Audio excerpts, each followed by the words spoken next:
داروها و مشتقات ماریجوانا مدت‌ها بود که تو آلمان آزاد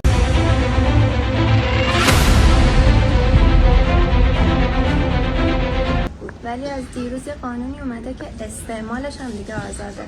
اگه میخوای جزئیاتشو بدونی با من بیا. طبق قانون جدید هر کسی میتونه تا 3 تا گلدون ماریجوانا یا 50 گرم از اون توی خونه داشته باشه یا 25 گرمش رو با خودش بیرون هم میکنه. بین ساعت 7 صبح تا 8 شب استعمال تو 100 متری مدرسه ها، پارک ها یا مهد کودک ها ممنوعه.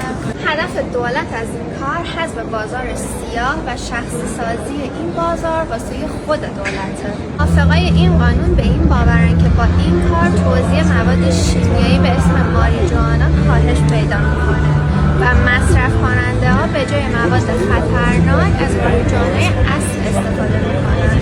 مخالفای این قانون هم میگن با این کار دسترسی بچه ها و نوجوانا به ماریجوانا افزایش پیدا میکنه و همچنین مصرف ماریجوانا به شدت افزایش پیدا خواهد کرد.